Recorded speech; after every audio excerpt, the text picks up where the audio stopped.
Authorities believe the explosion was an intentional act. Police are trying to find the motive and they've identified a person of interest who has been detained. Do we have any further details on this person? No, not yet. It's literally just breaking as we speak.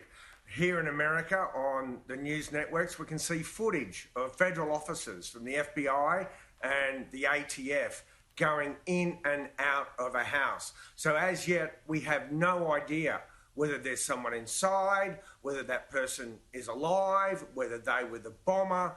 It's all part of this dreadful Christmas mystery. As you say, as we know, it's like a truck bomb, except it's a recreational vehicle that blew up on a very popular but thankfully empty street in Nashville just after dawn. And you should hear the audio. The news reports have mentioned the audio that was warning people. You should listen to it. It's a woman's voice. It's so eerie, saying that if you can hear this message, you should evacuate now. It's the most strange bombing that I've ever encountered. And I was in Baghdad and Kabul. I was in a car bombing. This is a truly odd and sad incident. And what a terrible way for America to wake up on Christmas morning. Michael, we actually do have that recording, so let's have a listen to that. It took place in the motorhome right before the explosion. You can hear this message. Evacuate now. Michael, it appears to me that they didn't give people around much time to evacuate.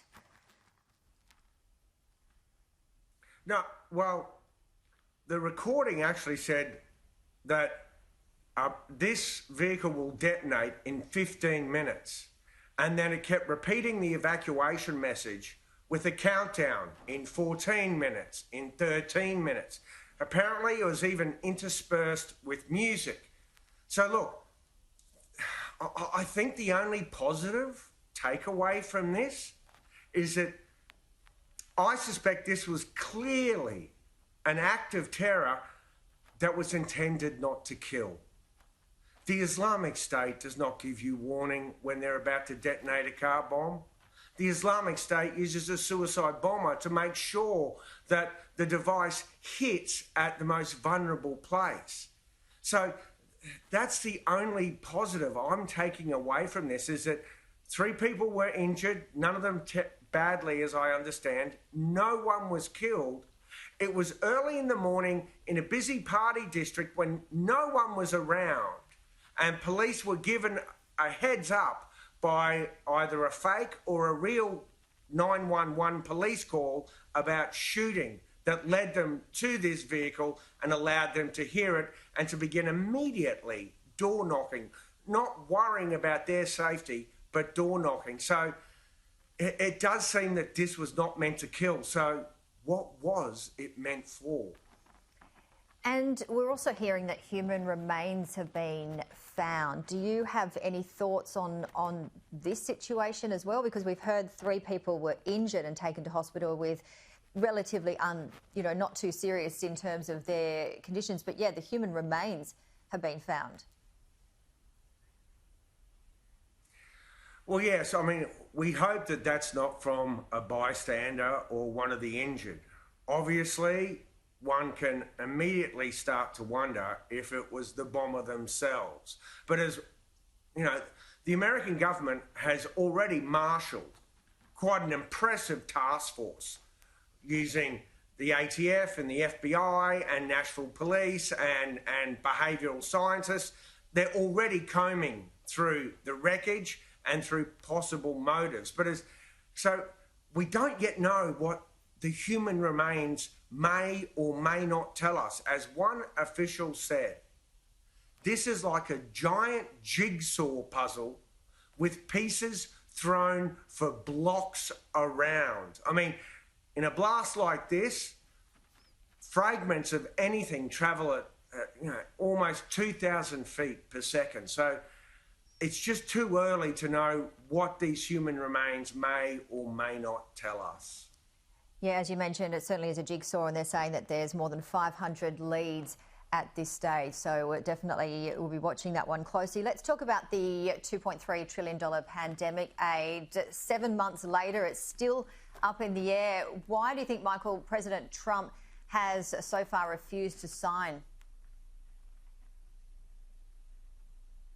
Well, look, I don't want to speculate too much on the president's motives, but President Trump is most certainly holding much needed coronavirus aid hostage. Now, let's not forget, the coronavirus stimulus package is $900 billion.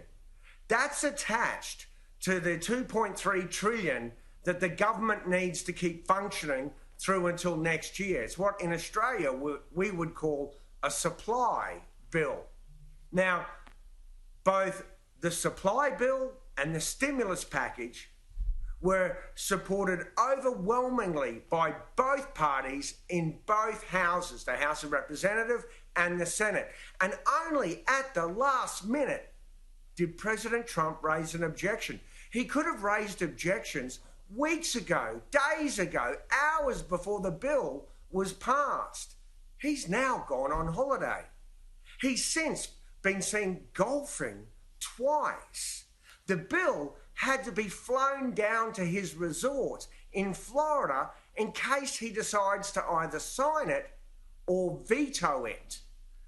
Either way, if this thing sits on the president's desk and there's no action, tonight 12 to 14 million Americans are going to lose their unemployment supplemental benefits or their dole.